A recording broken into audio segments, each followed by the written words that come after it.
E aí, pessoal? O direito civil teve um monte de mudanças importantes no último ano, né?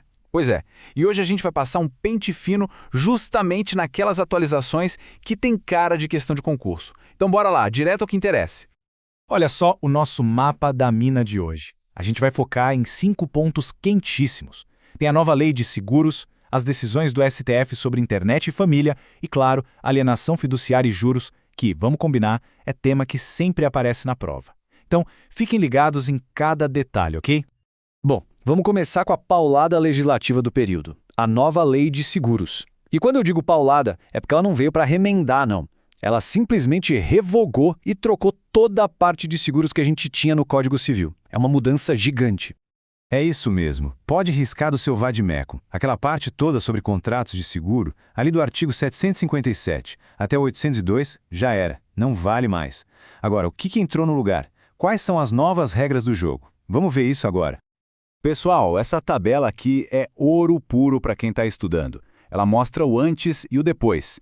Reparem bem como a nova lei agora é super detalhista. Ela regula a cessão da posição contratual, algo que antes era vago, cria novas causas de nulidade bem específicas e, o mais importante para a prova, define um passo a passo claríssimo para quando o segurado atrasa o pagamento, a famosa mora.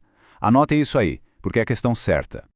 E aqui, muita atenção para não cair em pegadinha clássica de concurso. Não dá para confundir co-seguro com resseguro.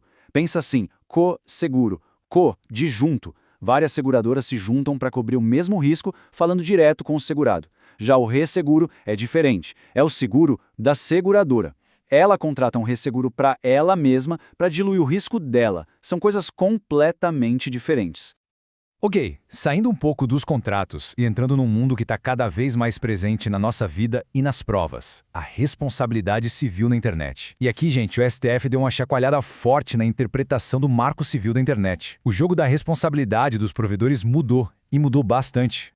Essa pergunta que está na tela, essa é a pergunta de R$1 milhão do direito digital, né? Afinal, a plataforma é responsável pelo que o usuário posta?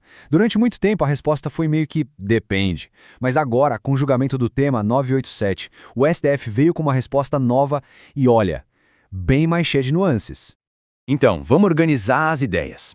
O ponto central é que aquele sistema antigo que precisava de ordem judicial para tirar conteúdo do ar, ele não morreu, tá? Ele continua valendo como regra geral. O que aconteceu é que ele ganhou companhia. Agora a gente tem, na prática, 3 sistemas convivendo. A regra geral lá do artigo 19, a exceção do artigo 21 para conteúdo íntimo, que basta notificação, e agora essa terceira via, essa nova camada criada pelo STF. E é exatamente aqui que mora a grande mudança. O STF listou esses tipos de conteúdo gravíssimos que estão aí na tela e para eles a conversa é outra. Não dá mais para a plataforma ficar esperando uma ordem judicial. A ordem do STF é clara. Os provedores têm um dever de agir antes, de forma proativa. Se não fizerem isso, se falharem em criar barreiras contra esse tipo de conteúdo, eles podem ser responsabilizados por uma falha sistêmica. A postura passiva aqui acabou. Beleza, já falamos do digital, agora vamos voltar para o mundo real, para o patrimônio, para o bolso. E o STJ não ficou para trás, viu? Trouxe 2 decisões sobre garantias reais que, olha, quem está estudando para concurso tem que saber na ponta da língua. Vamos falar de bem de família e alienação fiduciária. Isso aqui é um clássico de prova, pessoal.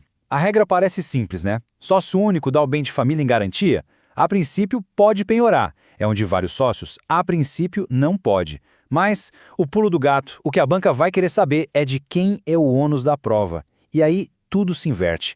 Se o sócio é único, o ônus é dele de provar que a família não se beneficiou. Agora, se ele é só um dos sócios, o ônus é do credor de provar que a família foi beneficiada. Essa inversão é o que cai. Essa linha do tempo aqui deixa tudo bem claro sobre a alienação fiduciária. O devedor atrasou, o credor notifica. Tem ali um prazo para pagar. Se não pagar, pronto, acontece a consolidação da propriedade. E é aqui que a porca torce o rabo, principalmente depois da lei de 2017. O STJ já bateu o martelo. Depois que consolidou a propriedade no nome do credor, acabou aquela história de vou pagar só o que está atrasado. Não pode mais. A única porta que resta para o devedor é tentar recomprar o imóvel no leilão, exercendo o direito de preferência. Chegamos agora num tema que, nossa, sempre chove em concurso e que teve mudanças sísmicas recentemente. Direito de família. O STF veio com 2 decisões que simplesmente Derrubaram regras que a gente estudava há décadas. E pode ter certeza, isso vai ser explorado à exaustão nas próximas provas. Lembram daquela regra do Código Civil? Artigo 1641. Quem tinha mais de 70 anos e ia casar era obrigado a adotar o regime da separação de bens, sem escolha. Uma regra que sempre gerou muito debate, né? Muita gente via como uma proteção, outros como puro preconceito com a idade. A grande questão era, em pleno século XXI, essa obrigatoriedade ainda se sustenta?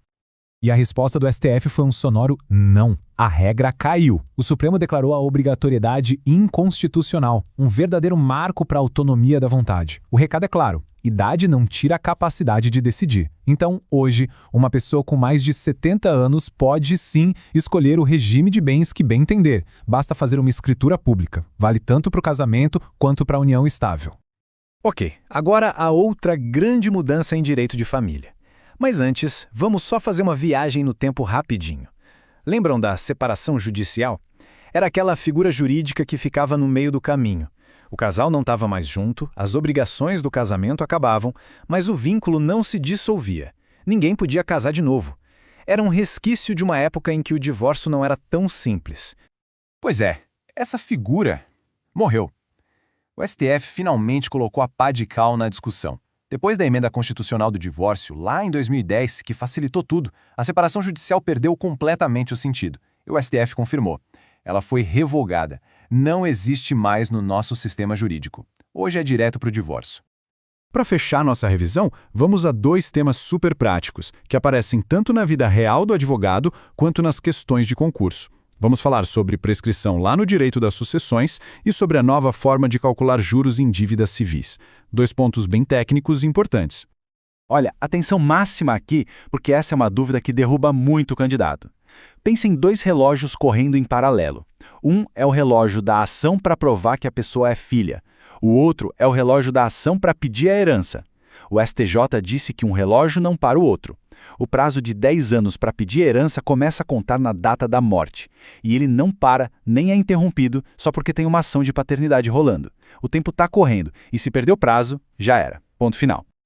E para fechar, uma mudança bem recente e super importante no cálculo de juros. É o seguinte, a taxa Selic, que a gente sempre usou, ela é meio que um combo. Dentro dela já tem juros e também uma correção da inflação. O que acontecia? Muitas vezes se aplicava a Selic e mais uma correção monetária por fora. Ou seja, a inflação era cobrada duas vezes. Para acabar com essa bagunça, a nova lei diz, calma lá, a gente vai usar a Selic, mas vai tirar dela a inflação, o IPCA. O que sobra é o juro puro, o chamado juro real. Ufa, bastante coisa, né? Mas se a gente parar para pensar, todas essas mudanças que vimos hoje apontam para uma mesma direção. Os tribunais estão cada vez mais valorizando a autonomia das pessoas, como lá no caso do casamento dos maiores de 70, e ao mesmo tempo tentando adaptar a lei para um mundo que não para de mudar. Isso mostra que o direito não é uma foto, é um filme, ele está sempre em movimento. E para quem estuda, é fundamental acompanhar essa evolução.